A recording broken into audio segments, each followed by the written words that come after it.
몇 년 전에 어느 날 아침 우리 아이가 아직 어릴 때여서 학교에 라이드를 해주려고 운전을 하고 있었는데 같은 지역에서 목회하고 있던 친구 목사에게 전화가 왔습니다. 웬일이야? 이렇게 이른 시간에. 그랬더니 그 친구가 뜬금없이 그래 괜찮아? 이러는 것입니다. 뭐가? 그랬더니 병원에 있다며? 몸은 좀 어때? 그러는 거예요. 뭔 소리야? 사정을 알아봤더니 지역에 소문이 났는데 달라스 연합교회 김신일 목사가 쓰러져서 입원을 했다는 것입니다. 하도 어이가 없어서 한마디 했죠. 그래 내가 족구하다가는 몇 번 쓰러져 봤지. 그런데 병원 갈 정도는 아닌데 그리고는 웃어 넘겼어요. 그리고 그날 오전에 H마트의 아내랑 장을 보러 갔는데 저쪽에 갔다 온 아내가, 그 아내도 무슨 소리인지 몰랐거든요. 이제 어떤 분이 물으셨다는 거예요. 목사님 괜찮으시냐고. 아내도 뭔 소리냐고 물었더니 연합교회 김 목사가 쓰러져서 교회를 사임했다고 그렇게 지역에 소문이 났다는 겁니다. 왜 여러분이 좋아하세요? 여러분 믿거나 말거나 제가 좀 유명했거든요. 그래서 그날 하루 종일 그 이야기에 꼬리에 꼬리를 물고 여러 생각을 했습니다. 쓰러졌다고 소문이 날 정도면 내가 꽤 열심히 하나 보다 이렇게 착각도 했다가 아니야 이건 하나님이 좀 더 열심히 하라라고 말씀하시는 음성일 거야 적용도 해보았다가, 그런데 하루 종일 그러다가 밤에 잠자리에 들 때쯤 돼서 이런 생각을 했어요. 혹시 만에 하나 갑자기 그런 일이 벌어진다면 어떻게 될까라는 생각 말입니다. 여러분 통계가 말해주잖아요. 오늘날 세상을 떠나는 사람들의 50% 이상이 오늘 내가 죽음을 맞이하게 될 거라는 것을 생각하지 못한 채로 죽음을 맞게 된다는 거예요. 그것처럼 저도 갑자기 심장마비가 온다든지 교통사고를 만난다든지 또는 강도를 만나서 인생의 마침표를 찍게 된다면 무슨 일들이 벌어지게 될까 생각해 보았습니다. 물론 제 아내와 저희 아이들은 슬퍼하겠죠. 여러분들은요? 네, 고맙습니다. 네. 지금까지 우리는 여러 달에 걸쳐서 초자연적인 기적이 단 한 번도 없었던 그 다윗의 인생을 렌즈로 삼아서 하나님이 우리들에게 무엇을 말씀하려고 하시는지 함께 상고했습니다. 그리고 오늘 드디어 그 인생의 마지막 장면에 이르게 된 거죠. 오늘의 이야기는 다윗 인생의 마지막 장면인 그 죽음에 관한 것입니다. 렌즈와 의도는 똑같습니다. 하나님은 도대체 그 다윗이라는 한 사람의 인생이 죽음을 통과하게 되는 이 사정을, 이 상황을 통해서 오늘 우리들에게, 특별히 우리 교회 공동체에게 무엇을 말씀해주고 있습니까? 특별히 오늘이 이번 14번에 걸친 모든 쓰리 설교의 마지막 시간이니까 늘 하던 대로 앞에 있었던 이야기를 한번 정리하고 말씀을 이어가겠습니다. 여러분 기억하십니까? 첫 시간 저와 여러분은 그의 아버지조차도 잊고 있었던, 아니 무시하고 있었을 만큼 별 볼 일 없게 생각하던 말제 하카톤 다윗을 향해서 이가 그니 일어나 기름을 부으라 말씀하셨던 하나님을 만났습니다. 저와 여러분은 요즘도 또 연말이니까 그런 생각 자주 하죠. 에이 뭘요? 나는 단순한 평신도인걸요. 그렇지만 틀렸습니다. 저와 여러분의 아이덴티티는 단순한 말제 하카톤, 단순한 평신도가 아니라 하나님을 사람들에게로, 사람들을 하나님께로 이끄는 제사장적인 삶을 사는 다윗이었습니다.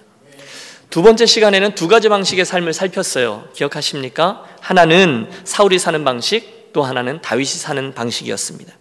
전자는 나에게서부터 시작해서 인생을 해석하고 살아가다가 필요할 때면 하나님을 끌어다가 사용하는 방식이고 하나님을 조종하려는 것이죠.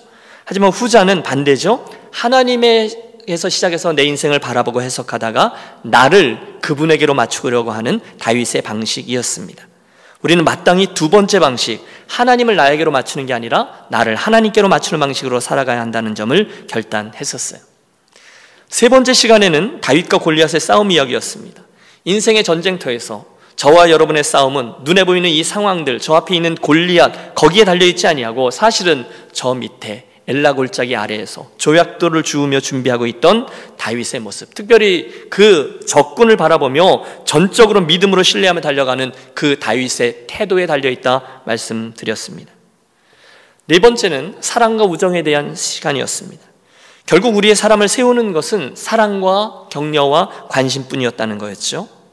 보십시오 여러분, 사울왕에 의해서 격렬하게 상처를 받았던 다윗은 인간적으로 반응하다가 충분히 그 스스로를 파멸에 이르게 할 수 있었습니다만 결국 진실된 친구 요나단의 사랑으로 인해서 하나님의 사람다움을 놓치지 않을 수 있었습니다. 이처럼 우리도 서로 간에 사랑으로 다윗이 되고 요단에 되어주자 이렇게 권면하였습니다. 여러분 저를 따라오고 계시죠? 그 다음은 이제 놉이라는 한 지방성소에서 일어났던 일을 살폈습니다. 사울의 낯을 피해서 도망가고 있던 다윗이 그 성소에서 어떤 과정을 통해서 회복되었는지, 어떻게 배를 채웠고 어떻게 무기를 얻어 나갔는지를 보면서 우리 교회도, 그리고 저와 여러분들도 그 노베 성소처럼, 그 아히멜렉 제사장처럼 율법이 아니라 은혜로 사람을 대하자, 이런 말씀을 드렸습니다. 결국 하나님의 성전에서 일어나야 하는 일은 사람이 회복되고 하나님의 사랑이 실천되는 일이어야 됐습니다. 한편 그것에는 또 다른 부류의 사람도 나와 있었죠. 도액입니다. 성소에서 일어나는 여타한 일들을 모두 자기의 출세와 유익을 위해서 사용하려고 했던 사람, 그들 사이에서 우리는 그러지 말고 아히멜렉 제사장처럼 사람을 귀하며 여기며 살아가자 권면했습니다. 그 이후에는 광야 이야기가 펼쳐졌어요. 세 가지를 톡했죠. 아굴람 굴에 있던 일, 엔게디 광야에서 있었던 일, 그리고 아비가일의 이야기까지. 이 여러 개의 광야 이야기들을 통해서 결국 치유와 회복이 있는 그런 교회 공동체를 우리 함께 이루어 갑시다 말씀을 나누었습니다. 먼저 해야 될 일이 있었죠. 저와 여러분이 먼저 그분에게 용서받은, 그래서 회복을 경험했던 시글락 공동체의 죄인들이었다라는 사실을 기억하자라는 말씀을 드렸어요. 반복되지만 결국 공동체는요, 율법으로 세워지지 않습니다.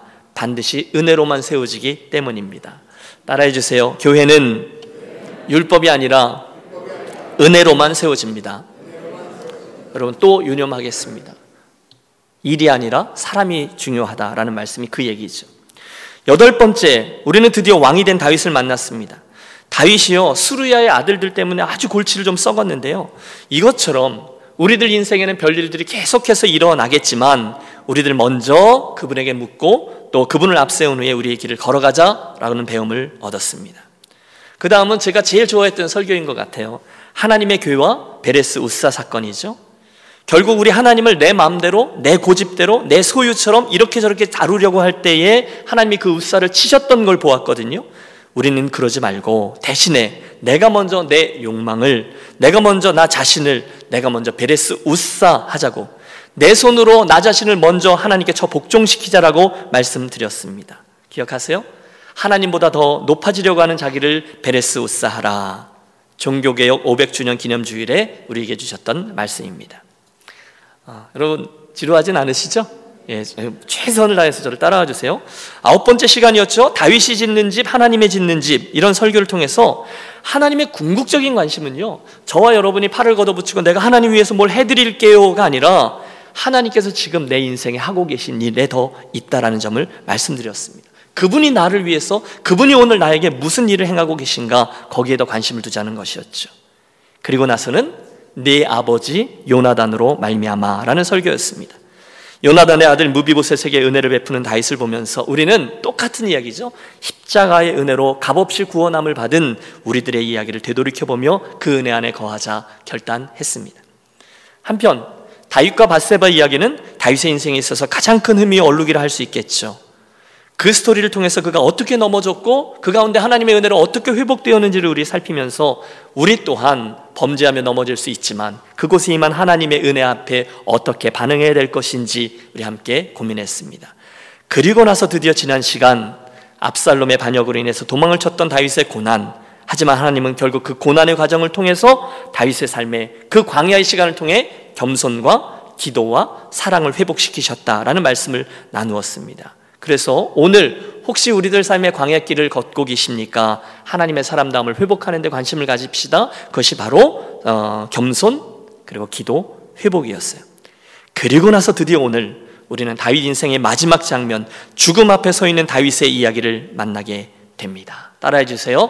세상 모든 사람이 가는 길. 예. 오늘 우리가 택해 읽은 열왕기상 2장 1절은 이렇게 시작하고 있어요. 다윗이 죽을 날이 임박하매 그의 아들 솔로몬에게 명령하여 이르되. 여러분, 그 자리를 생각해 보십시오. 역전의 용사였던 다윗이 드디어 그의 인생을 마감하는 순간에 다가서고 있습니다. 사실 다윗은 행운합니다. 왜냐하면 그는 적어도 자기 인생의 마지막 순간이 다가온다라는 것을 인지하고 그 삶을 정리할 수 있는 기회를 가질 수 있었던 사람이었기 때문이에요. 그가 그 마지막 순간에 솔로몬, 사랑하는 아들에게 유언을 남기죠. 2절입니다. 내가 이제 세상 모든 사람이 가는 길로 가게 되었노니 너는 힘써 대장부가 되고. 다윗은요, 지금 저가 가는 그 길이 세상 모든 사람들이 가는 길이라는 사실을 분명히 알고 있었습니다. 여러분 동의하시죠? 저와 여러분도 모두 그 길을 가게 될 것입니다.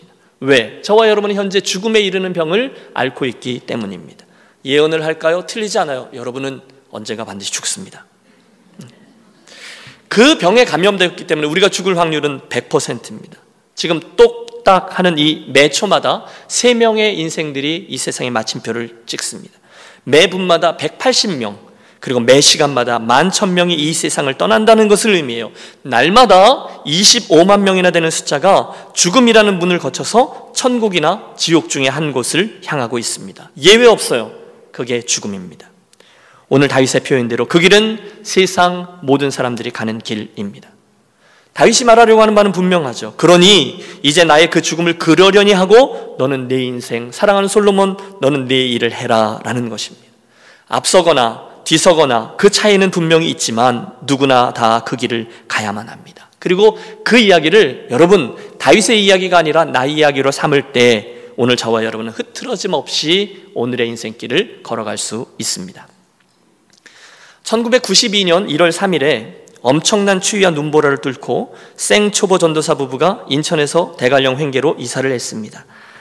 우리 목사님 꼭 할 말 없으면 또 강원도 얘기하시더라 뭐 이럴지 모르겠어요. 인천에서 아침 일찍 떠나는데 밤 늦게 돼서야 겨우 도착했어요. 왜냐하면 거기가 영동선이 그때만 해도 1차선이었거든요. 그러나 여러분 막 목회지에 도착한 초짜 전도사연이 이게 뭐 얼마나 긴장이 됐겠어요. 도통 잠이 오지 않는 거예요. 뜬 눈으로 밤을 새고 왜? 다음날 새벽 예배 가야 하니까 잠을 못 자겠어요. 첫 번째 새벽 예배를 갔습니다. 하늘 아래 첫 동네 횡계 얼마나 추운지 말도 못합니다. 캄캄한 새벽길, 눈길이 아니라 굴이에요. 눈굴을 뚫고 교회에 도착했더니 코와 입 주변에 이렇게 나온 그 물기가 이 얼음으로 이렇게 변해 있는 것을 발견했습니다. 목사가 말하면 좀 믿어주세요. 이렇게 얼음이 된 거죠. 시골 교회는 왜 그렇게 또 새벽 예배가 빠른지 몰라요. 4시 반입니다. 그러니 제가 얼마나 적응하느라 고생을 했겠습니까? 여하간 아직도 잊지 않습니다.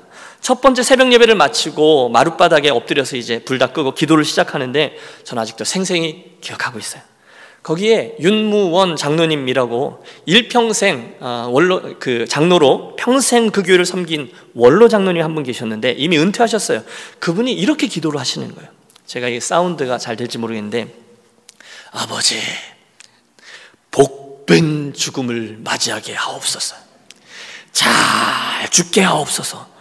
여러분 그렇게 기도하는 거예요. 여러분 그 스산한 겨울 교회당 불 꺼진 마루의 한 구석에서 그런 소리가 계속 들려오는 거예요. 아버지 잘 죽게 하옵소서. 이게 정말 전설의 고향이에요. 완전히 무시무시한 거예요. 그런데 여러분 이분이 준비를 그렇게 잘하셔서 그러셨을까요? 그때 이미 원로 장로님이셨는데 그로부터 30년 동안 갈 때마다 그분은 여전히 살아계시는 거예요. 아직 안 죽으셔. 정정하게 인생길을 잘 달려가셨죠. 사랑하는 여러분, 그날의 이 다윗처럼 그날의 그 장로님처럼 저와 여러분도 하나님 앞에서의 인생길 결승점을 잘 준비하며 달려가는 우리 지혜로운 성도들이 되시기를 바랍니다. 이를 위해서 그날 다윗처럼 내가 결국은 가야 되는 순간이 있다는 것을 유념하며 달려가자는 것입니다. 그걸 유념해야 오늘 우리가 흐트러지지 않고 이 길을 갈 수 있는 거예요. 아니요, 다윗은요 아주 젊을 때부터 나와 사망과는 한 걸음 차이라 이렇게 고백했고요. 시편 39편에서 여호와여 나의 종말과 연한이 언제까지인 줄 알게 하사 내가 나의 연약함을 알게 하소서 그렇게 기도했어요. 늘 결승점을 젊은 시절부터 염두에 두고 살아갔다는 거예요. 저는 지혜로운 사람입니다. 함께 기억하겠습니다. 하나님은 우리의 인생이 여기가 끝이 아니라 영원으로 이어져 있다는 사실을 알게 하기 위해서 우리들 모두에게 죽음이라는 관문을 통과하게끔 하십니다. 우리가 그곳에 이를 때 누구나 겸손히 우리의 위치를 확인해요. 나는 피조물이었지. 나는 결국 내 인생의 주인 되신 하나님 앞에 서야 하지. 그런데 여러분 그 사실을 일찍 인식하면 할수록 나머지 인생을 우리가 분명한 우선순위를 정하고 살아갈 수가 있는 거죠. 여러분 그것을 알아야만 주님 조금만 나중에요. 제가 이것만 마치고요. 제가 이것까지만 정리하고요. 막내까지 대학 보내고요. 제가 은퇴하고요. 그러면 잘할게요. 라는 스스로의 거짓말에 속지 않고 살 수가 있습니다. 또 한 해를 보내고 있습니다. 이것만 안정되면요. 목사님, 제가 내년부터는요. 제가 내년에 이 프로젝트까지만 잘 마무리하면요. 우리 막내만 대학 보내놓으면요. 여러분, 새빨간 거짓말입니다. 속지 마십시오. 아브라함 이야기할 때 말씀드렸어요. 그게 우리들 인생의 하란이에요. 연기하다, 그런 뜻이거든요. 계속 뒤로 미루는 거예요. 그렇게 사시면요, 여러분 세월이 얼마나 빠릅니까? 평생 단 한 번도 내 욕심만큼 주님을 섬기실 수 없으세요. 여러분, 나에게 주신 은사, 내 소유, 내 시간, 내 가정 주님 거라고요? 거짓말이에요. 여러분, 너무 센가요? 여러분, 하나님은 여러분의 그 말에 속지 않으세요. 여러분, 더 이상 속지 마세요. 속절없이 가는 세월, 여러분의 인생을 사랑하여 권면하는 이 김 목사의 권면을 들어주십시오. 그렇게 밀려가면서 할 수 없이 12월 달에 달력을 넘기는 자, 그런 사람 말고 다윗처럼 그 관문, 결승점, 죽음을 반드시 염두에 두시고 적극적으로 살아가시기를 권합니다. 그걸 인식할 때 우리는 반드시 정작 중요한 일과 덜 중요한 일을 구별할 수 있는 거죠. 청직인 나에게 맡기신 하나님의 모든 것들을 은사로 이해하는 거예요. 기업으로 이해하고 하나님 나라의 상급으로 이것들을 맞바꿀 수 있어요. 그렇지 않으면 매번 연기하다가 하늘에 아무것도 없는 빈털터리로 갈 수 있습니다. 우리가 언제 그 일을 할 수 있죠? 세상 모든 사람이 가는 길로 나는 가고 있다라는 사실을 분명히 유념할 때입니다. 여러분, 2절 하반절에는 죽음에 대한 다윗의 두 번째 태도도 나옵니다. 그러므로 너는 힘써 대장부가 되고, 이렇게 얘기합니다. 아버지인 나는 가지만 아들인 너는 대장부답게 씩씩하라는 겁니다. 여러분, 성경에 계속 반복되는 진리가 있죠? 그것은 하나님의 역사는 어떤 상황에 있어도 계속해서 진행된다는 거예요. 하나님이 돌아가시는 게 문제지 사람이 돌아가는 건 아무 문제가 되지 않는다는 거예요. 모세가 가도 여호수아 시대가 옵니다. 엘리야가 가도 엘리사 시대가 옵니다. 다윗은 가도 솔로몬이 그 다음 일을 진행해요. 서운해도 할 수 없어요. 나도 그게 원래 그렇다는 것을 인정해야 합니다. 그러므로 우리는 오늘 나에게 맡겨진 인생의 기 동안에 겸손으로, 순종으로 각자의 시대에 맡겨진 일을 잘 감당하는 것 뿐입니다. 자연히 3절이 이어져요. 그러므로 내 하나님 여호와의 명령을 지켜 그 길로 행하며 그 말씀대로 지키라. 그리하면 내가 무엇을 하든지 어디로 가든지 형통할 것이라. 할렐루야. 맞습니다. 다윗은요, 자기의 이 모든 것들이 선명했거든요. 그 인생이 어떤 것인지를 알고 있었거든요. 그래서 사랑하는 아들에게 가장 중요한 그 이야기를 주고 같은 걸 요구하는 거죠. 내 아들 솔로몬아, 내 아버지의 하나님을 알고 온전한 마음과 기쁜 뜻으로 섬길지어다. 여호와는 모든 마음을 감찰하사 모든 의도를 아시나니 내가 만일 그를 찾으면 만날 것이라. 만일 내가 그를 버리면 그가 영원히 너를 버리시리라. 그런즉 너는 삼갈지어다. 하나님 앞에 나처럼 사랑하는 아들아, 너도 하나님 뒤에 줄 서서 인생길을 걸어가라. 여러분, 다윗은 참 현명한 사람입니다. 마침내 다윗은 그가 염두에 두고 이렇게 고백했던 그 죽음으로 그의 인생을 마감하지만 완성해내요. 여러분 보세요. 하나님의 마음에 합했던 사람 다윗, 그가 드디어 인생의 결승점에 도착했습니다. 여러분 기억하십시오. 죽음은 저와 여러분 인생의 필수불가결한 것입니다. 죽음은 너무너무 숭고한 것입니다. 죽으면 끝이라고요? 죽어봐야 알지 라고 말씀하신 분들에게 전해주세요. 아니요, 하나님이 정하셨어요. 죽음은 완성이요, 새로운 시작입니다. 하나님은 분명 한 명의 그리스도인이 믿음의 길을 걷다가 죽음이란 문을 통과하여 당신의 본향으로 돌아가는 이 모든 여정을 너무도 귀하게 여기세요. 그래서 하나님은 성도의 죽음을 귀하게 보십니다. 슬프게도 성경의 기록은 다윗의 주변에 나오는 인물들 모두가 똑같은 생각과 태도를 지니고 있지 않았다는 점을 보여줍니다. 한마디로 그들의 접근법은 좀 아쉽습니다. 아니, 오늘 본문을 읽다 보면 화가 날 정도입니다. 이유는 그들이 다윗의 죽음을 지금 이야기하는 이런 신앙적으로 조금 더 대하고 있지 않기 때문입니다. 그들의 접근법에는 지금까지 우리가 나눈 이 다윗의 죽음과 인생에 대한 이야기가 낄 공간이 전혀 없어요. 그들은요, 다윗의 인생을 완성하는 하나님의 손길을 경외하거나 다윗의 죽음 자체를 하나님 앞에서 존귀한 숭고한 것으로 여기지 않아요. 대신에 그들은 다윗의 죽음을 그냥 처리해야 될 일로 여깁니다. 슬퍼요. 보세요. 우리가 다윗의 죽음 주변에서 제일 먼저 만나는 이들은 그의 신하들입니다. 우리가 2장을 읽었는데요, 그 앞에 1장부터 이야기가 시작되거든요. 다윗 왕이 나이가 많아 늙으니 이불을 덮어도 따뜻하지 아니한지라 그의 시종들이, 신하들이죠, 왕께 아뢰되 우리 주 왕을 위하여 젊은 처녀 하나를 구하여 그로 왕을 받들어 모시게 하고 왕의 품에 누워 우리 주 왕으로 따뜻하시게 하리이다 하고, 다윗의 죽음을 앞두고 있는데 다윗의 신하들이 나름대로 최선을 다하고 있습니다. 그들의 관심은 이겁니다. 어떻게 해서든지 다윗이 죽지 않는 거예요. 어떻게 해서든지 이 다윗의 죽음을 지연시키는 거예요. 특별히 그 늙은 왕의 기력을 다시금 회복시켜 보려고 노력합니다. 그래서 가장 합리적인 방법이라 방법이죠. 그 당시 사람들의 월드뷰에는요, 그 나이 많은 노인이 그 생명을 연장하기 위해서 젊은 여인을 치료책으로 썼어요. 하지만 실패합니다. 성경은 다윗이 그 여인 아비삭과 동침하지 아니하였다라고 기록합니다. 여러분, 우리가 여기서 짚고 넘어가야 될 게 있습니다. 그것이 그 왕의 신하들이 다윗 왕의 죽음을 대하는 방식입니다. 보세요. 다윗의 죽음은 그날 그들에게 있어서 하나의 문제일 뿐이었어요. 문제거리였어요. 처리해야 될 일이었어요. 다윗의 존귀한 인생이라고요? 그런 건 없습니다. 왕의 죽음 그리고 왕의 늙음은 그들에게 있어서 할 수 없이 처리해야 될 일처리 두 리스트일 뿐이었어요. 전혀 비인격적이에요. 전혀 존중하지 않아요. 그냥 누군가는 그 일을 해야 돼요. 그래서 다윗의 죽음으로 인해서 생겨나는 모든 일들을 하나하나를 예상하고 준비하고 처리해 나갑니다. 일면 이해는 됩니다.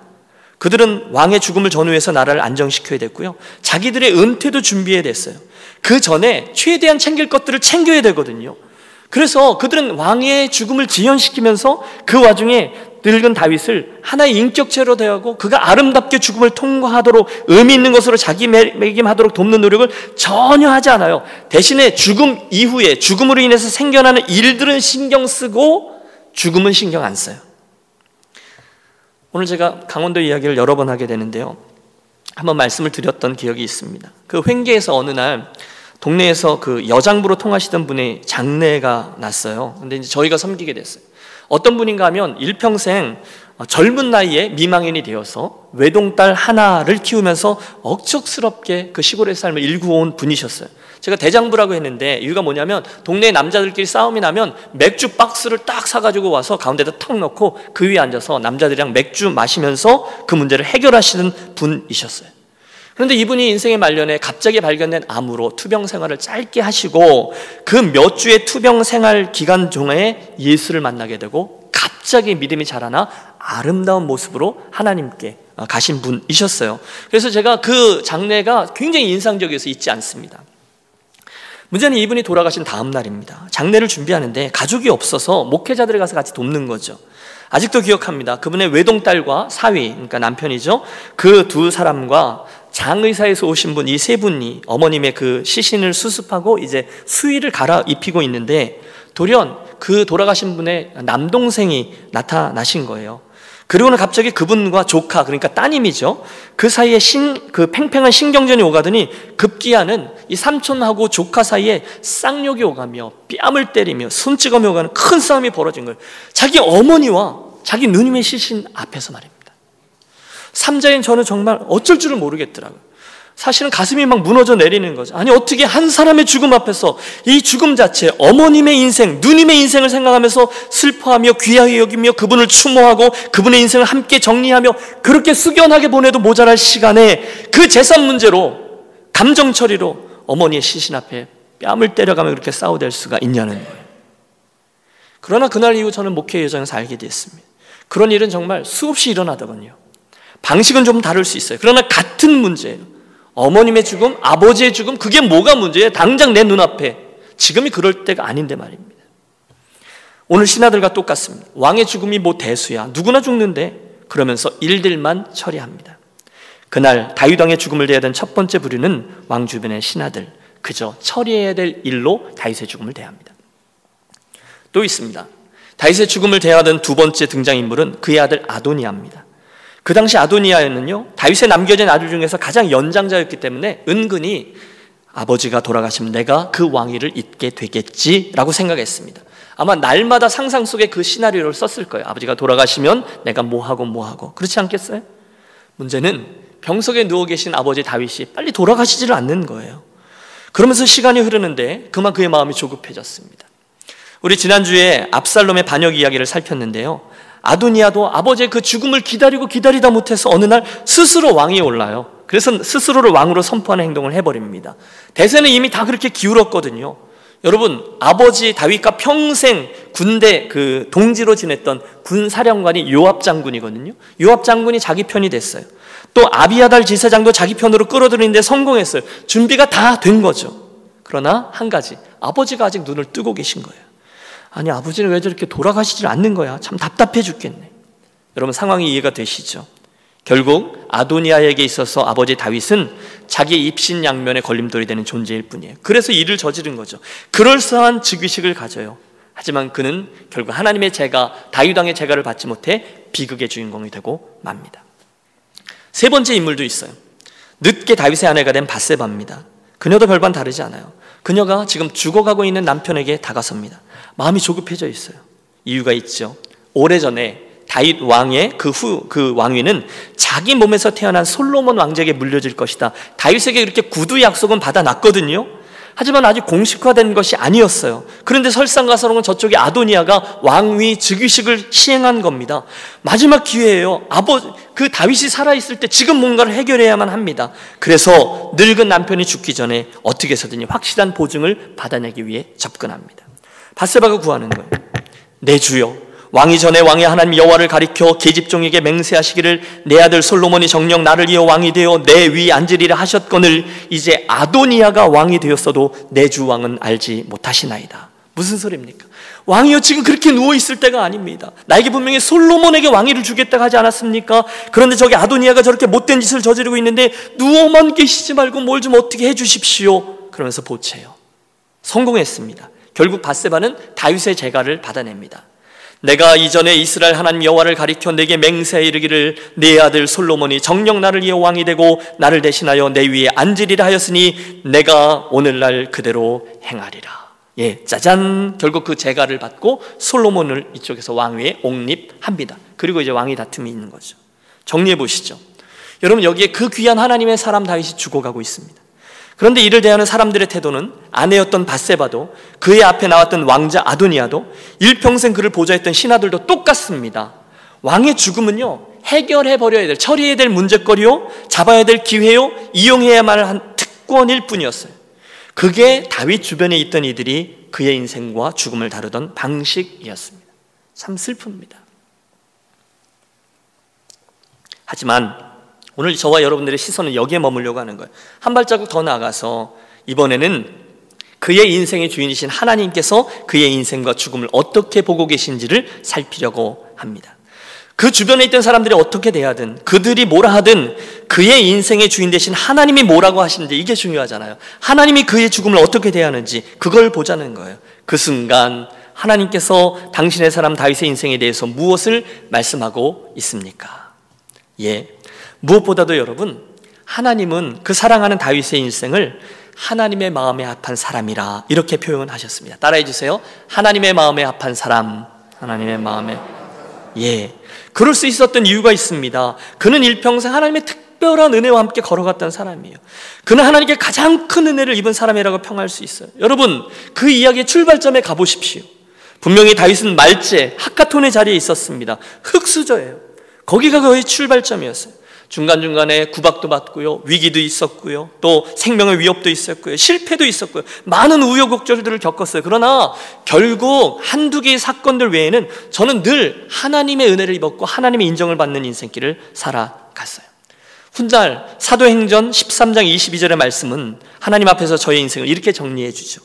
다윗을 왕으로 세우시고 증언하여 이르시되 내가 이새의 아들 다윗을 만나니 내 마음에 맞는 사람이라, 개역 한글은 내 마음에 합한 사람이라 내 뜻을 다 이루게 하시더니.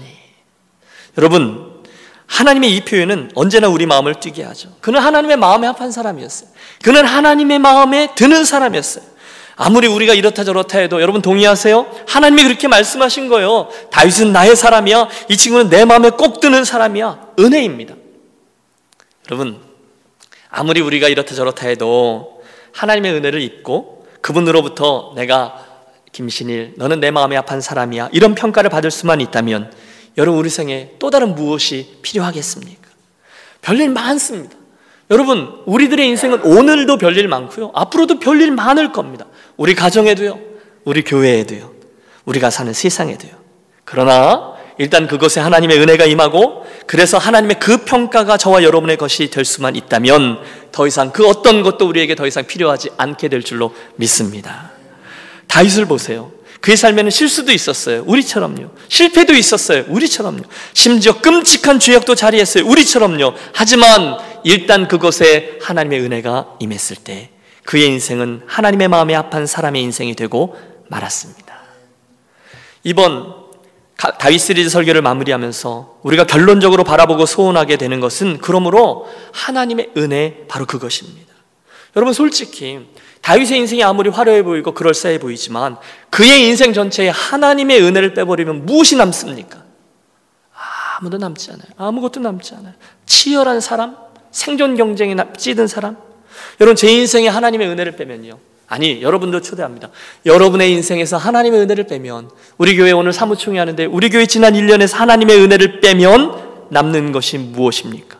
치열한 인간 군상들의 몸짓들만 남습니다.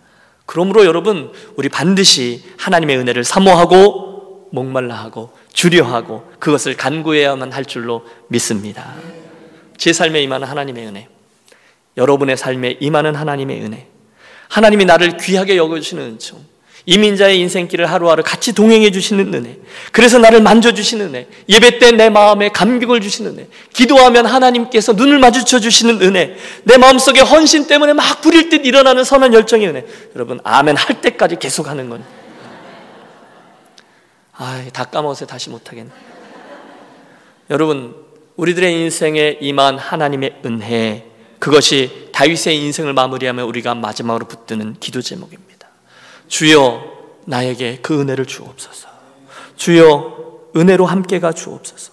어떻게 될지 몰라요. 내년 또 무슨 일이 있을지 모르겠어요. 그러나 주님, 제 앞에 저의 인도자가 되어 주옵소서. 주여, 은혜로 우리 유년교회 공동체를 끝까지 세워 주시옵소서. 별일 많아요. 그러나 그 은혜를 구하며 나아가자는 거예요.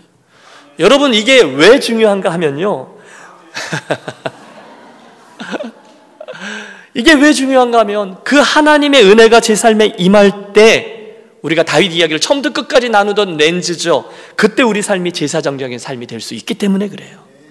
우리는 계속해서 그 삶을 나눴어요. 그 렌즈, 제사장적인 삶을 상고해왔어요. 그의 인생에 나타난 모든 일은 예외 없이 그 삶의 일상을 통해서 하나님을 보게 해주는 선한 렌즈가 되었거든요. 오늘 칼럼에도 제가 그거 썼어요.